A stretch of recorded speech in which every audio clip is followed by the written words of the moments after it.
Titingnan na naman natin ang kanyang ngipin. Tinatin natin ang tinatin ang kanyang ilong. Ang iyang ay parang ilong ng kabayo.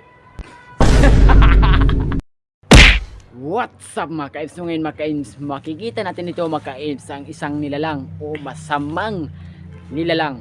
Makikita natin ito mga ka-Ips ang isang kapre.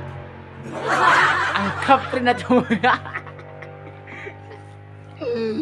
ang kapre na to ay bago ko palang nakita kasi naglakad-lakad ako dito sa aming paligid ay meron ako nakitang isang kapre.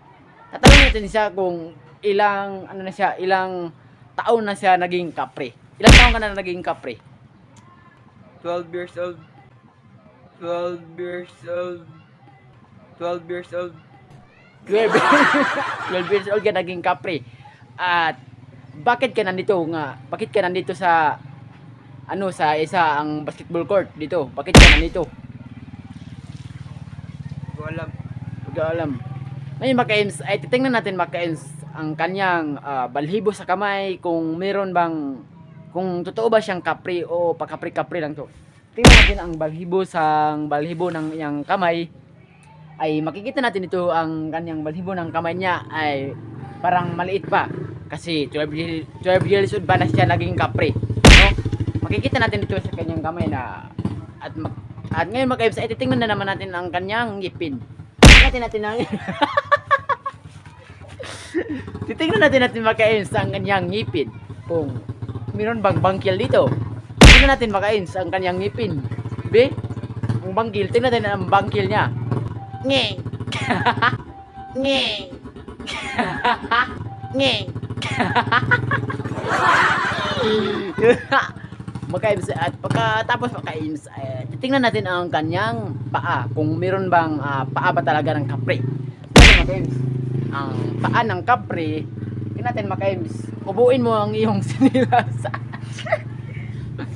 Tingnan natin, makita natin dito sa kanyang kuko. O ano ba ito mga-ka-Ims? Sa kanyang ano ba ito? Sa iyang kuko na makikita natin ito mga-ka-Ims na ang kanyang kuko ay parang bata pa kasi 12 years old pa siya naging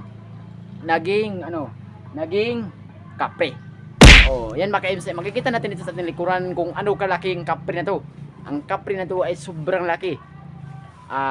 Makikita natin ito niya, ano ba tong kapre na to? Parang tingnan natin ang kanyang ilong. Ang iyang ilong.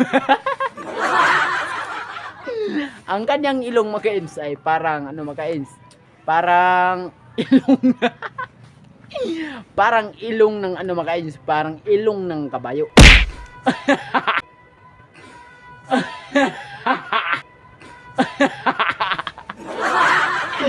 Ang kanyang ilong mga ka-Ims ay parang ilong ng kabayo. Yan ang kapre. Kayo na makakita ng kapre na ang kanyang ilong ay parang ilong ng kabayo.